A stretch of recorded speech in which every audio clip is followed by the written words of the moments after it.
राम के मन में कई प्रकार के प्रश्न थे, आशंकाएं थी।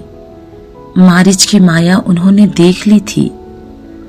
वह छल से उन्हें कुटिया से दूर ले आया था। अब क्या होगा, यही सोचते हुए वे कुटिया की ओर भागे चले जा रहे थे। वापसी में एक पल भी विलंब नहीं करना चाहते थे। लक्ष्मण को वे कुटी पर छोड़ आए थे, सीता की रखवाली के लिए। अच्छा हो कि लक्ष्मण वहीं हो, मारीच की मायावी आवाज उन तक न पहुंची हो। राम ने सोचा, सीता अकेली रही तो राक्षस उन्हें मार डालेंगे, खा जाएंगे। तभी उन्होंने पगडंडियों से लक्ष्मण को आते देखा। वही हुआ जिसका राम को डर था। अनिष्ट की आशंका और बढ़ गई। पता नहीं सीता किस हाल में होगी। राक्षस ने उन्हें मार डाला होगा, उठा ले गए होंगे। अकेली सीता दुष्ट राक्षसों के सामने क्या कर पाई होगी। कुटी छोड़कर आने पर वह लक्ष्मण से क्रुद्ध थे। उन्होंने क्रोध पर नियंत्रण रखा। लक्ष्मण का बायां हाथ जोर से पकड़ लिया। डर ने दोनों भाइयों को घेर लिया था। देवी सीता ने मुझे विवश कर दिया भ्राते। उनके कटु वचन में सहन नहीं कर सका, कटाक्ष और उलाहना नहीं सुन सका। मैं जानता था कि आप सकुशल होंगे। आपकी सुरक्षा को लेकर मेरे मन में कोई संदेह नहीं था। तब भी मुझे कुटिया छोड़कर आना पड़ा। लक्ष्मण ने कहा, यह तुमने अच्छा नहीं किया। तुम्हें मेरी आज्ञा का उल्लंघन नहीं करना चाहिए था। अब जल्दी चलो, मेरा मन चिंतित है। सीता न जाने किस हाल में होगी, कैसी होगी। मायावी राक्षसों का कोई ठिकाना नहीं। राम ने चलने की गति और बढ़ा दी। कुटिया अभी कुछ दूर थी पर दिखाई पड़ने लगी थी। राम ने वहीं से पुकारा, सीते तुम कहाँ हो? जैसे उन्हें पता चल गया हो कि सीता आश्रम में नहीं है। कुटिया मौन रही। वहां से कोई उत्तर नहीं मिला। राम की बेचैनी बढ़ गई। राम की एक आवाज पर कहीं से भी उपस्थित हो जाने वाली सीता वहां नहीं थी। अनुपस्थिति बोलती कैसे? राम की आवाज पेड़ों से टकराकर हवा में विलीन हो गई, कुटिया के सुनने में समा गई। राम पुकारते रहे। उत्तर में उन्हें हर बार सन्नाटा ही मिला। चुप्पी हर ओर थी। हर दिन हवा में झूलने वाले पत्ते शांत थे। लताएं गुमसुम पड़ी हुई थी। चिड़ियों की चहक लुप्त थी। कुटिया के निकट घूमने वाले पशु पंछी चुप खड़े थे। सब स्तब्ध थे। राम भागते हुए आश्रम पहुंचे। कुटिया में जाकर देखा। सीते सीते पुकारते हुए उन्होंने आसपास की हर जगह देखी। पेड़ों झाड़ियों के पीछे गए। उन स्थानों की ओर भागे जहां सीता जा सकती थी। सीता का कहीं पता न था। शोक से व्याकुल राम रोने लगे। सीता से बिछुड़ना उनके लिए असहनीय आघात था। वे सुध-बुध भुला बैठे। विरह में वे गोदावरी नदी के पास गए। उससे पूछा, तुमने सीता को कहीं देखा है? नदी ने कोई उत्तर नहीं दिया। वे पंचवटी के एक एक वृक्ष के पास गए। सबसे पूछा, कोई सीता का पता बता दे। हाथी के पास गए। शेर से पूछा। फूलों के पास पहुंचे। चट्टानों पत्थरों से प्रश्न किया। शोक संतप्त राम भूल गए कि चट्टानें नहीं बोलती, पेड़ पौधे बात नहीं करते। उनकी भाषा मौन है, उनके उत्तर भी मौन ही हैं। राम की मानसिक स्थिति विक्षिप्त जैसी थी। एक बार उन्हें लगा कि सीता वहीं है, कुटिया के पास। अभी भागकर पेड़ के पीछे छिप गई हैं, उन्हें खिंचाने के लिए। मेरे साथ परिहास न करो सीते। राम उस पेड़ की ओर दौड़ पड़े जहां कोई नहीं था। वे निराश होकर पेड़ के नीचे बैठ गए। राम का दुख लक्ष्मण से देखा नहीं जा रहा था। उनका व्यवहार सहन नहीं हो रहा था। वे राम के निकट गए। विलाप करते राम ने कहा, मैं सीता के बिना नहीं रह सकता। तुम अयोध्या लौट जाओ लक्ष्मण। मैं वहां नहीं जाऊंगा, यहीं प्राण दे दूंगा। मैं सीता के साथ आया था, उसके बिना कैसे लौटूंगा? नगरवासियों को क्या मुंह दिखाऊंगा? तुम जाओ, मुझे यहीं छोड़ दो। आप आदर्श पुरुष हैं, आपको धैर्य रखना चाहिए, इस तरह दुख से कातर नहीं होना चाहिए। हम मिलकर सीता की खोज करेंगे, वे जहां भी होंगी हम उन्हें ढूंढ लाएंगे। सीता हमारी प्रतीक्षा कर रही होंगी। लक्ष्मण ने उन्हें ढाढ़स बंधाते हुए कहा। राम शांत हुए, पर थोड़ी ही देर में हे प्रिय कहते हुए विलाप करने लगे। इसी बीच आश्रम के आसपास भटकने वाले हिरणों का एक झुंड राम लक्ष्मण के निकट आ गया। राम को लगा कि हिरण सीता के बारे में जानते हैं, उन्हें कुछ बताना चाहते हैं। हे मृग, तुम ही बताओ, सीता कहाँ है? राम ने पूछा। हिरणों ने सिर उठाकर आसमान की ओर देखा और दक्षिण दिशा की ओर भाग गए। राम ने संकेत समझ लिया। हमें सीता की खोज दक्षिण दिशा में ही करनी चाहिए, उन्होंने लक्ष्मण से कहा। हिरण उसी ओर गए हैं। वन में भटकते हुए उन्होंने एक टूटे हुए रथ के टुकड़े देखे। मरा हुआ सारथी और मृत घोड़े भी थे। वन में रथ का क्या प्रयोजन? उसके टूटने का क्या अर्थ है? राम असमंजस में पड़ गया। लगता है थोड़ी देर पहले यहाँ संघर्ष हुआ है, लक्ष्मण ने कहा।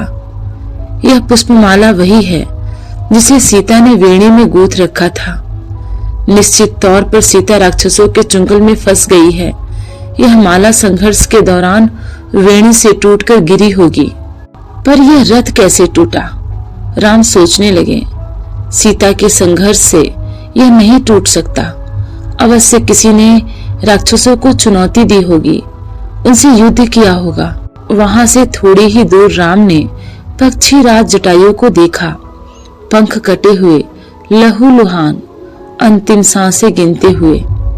हे राजकुमार, सीता को रावण उठा ले गया है। मेरे पंख उसी ने काटे। सीता का विलाप सुनकर मैंने रावण को चुनौती दी, उसका रथ तोड़ दिया, सारथी और घोड़ों को मार डाला, स्वयं रावण को घायल कर दिया, पर मैं सीता को नहीं बचा सका। रावण उन्हें लेकर दक्षिण पश्चिम दिशा की ओर उड़ गया। कहते कहते जटायु ने प्राण त्याग दिए। राम ने आगे बढ़ने से पहले जटायु की अंतिम क्रिया की। वे सोचते रहे, पछताते रहे। यह कैसा विधान है? मैं तो कष्ट में हूं ही, मेरी सहायता करने वाले को भी इतना कष्ट। राम की आंखें नम हो गई। उन्होंने जटायु को अंतिम बार प्रणाम किया। जटायु ने सीता के बारे में महत्वपूर्ण सूचना दी थी।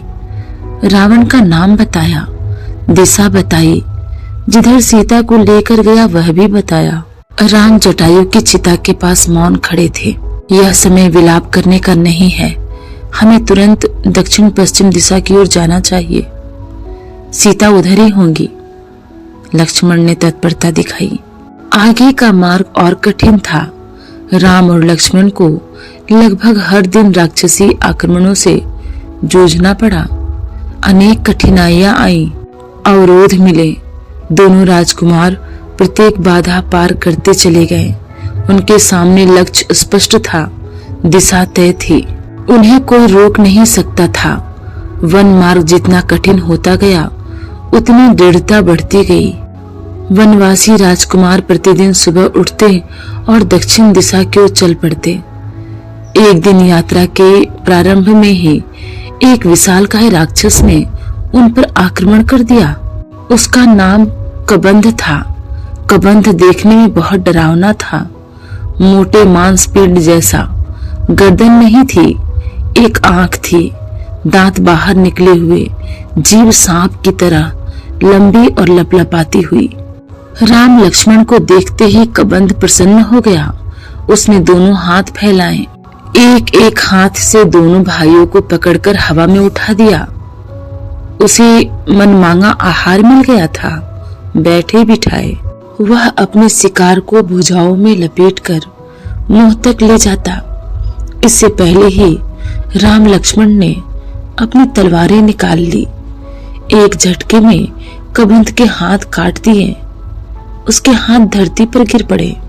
कबंध उनकी शक्ति और बुद्धि पर आश्चर्यचकित रह गया। कौन हो तुम दोनों? उसने पूछा। हम अयोध्या के महाराज दशरथ के पुत्र हैं, राम और लक्ष्मण। रावण ने राम की पत्नी सीता का हरण कर लिया है। हम उन्हीं की खोज में निकले हैं। राक्षस कबंध ने राम के बारे में सुन रखा था, साक्षात उन्हें देखकर प्रसन्न हो गया। उसने कहा, मैं सीता के संबंध में कुछ नहीं जानता, लेकिन तुम दोनों की सहायता का उपाय बता सकता हूँ। मेरा एक छोटा सा आग्रह स्वीकार करो तो मेरा अंतिम संस्कार राम करे। राम ने इस पर सहमति व्यक्त की तो कबंध बोला, आप दोनों पंपा सरोवर के निकट ऋषि मुख पर्वत पर जाएं। वह वानर राज सुग्रीव का क्षेत्र है। वे निर्वासित जीवन व्यतीत कर रहे हैं। सुग्रीव से मदद का आग्रह कीजिए। उनके पास बहुत बड़ी वानर सेना है। सुग्रीव के वानर सीता को अवश्य खोज निकालेंगे। कबंध की सांस टूटने लगी थी। उसका अंत निकट था। राम और लक्ष्मण को अपने निकट बुलाते हुए उसने कहा, पंपा सरोवर के पास मतंग ऋषि का आश्रम है। वहीं उनकी शिष्या सबरी रहती है।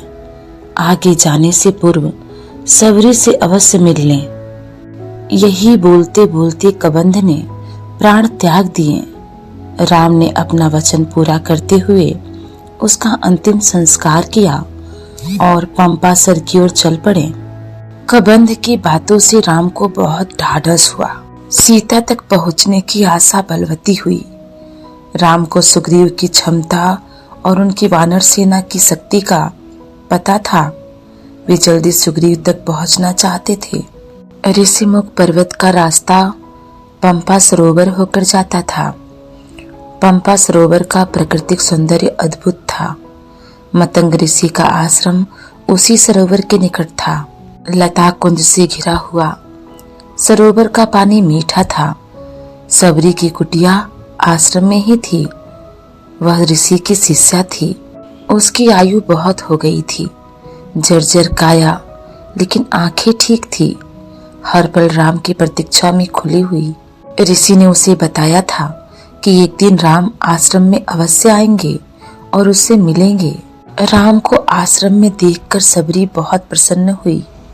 उनकी आवभगत की, सेवा की, खाने को मीठे फल दिए, रहने की जगह दी।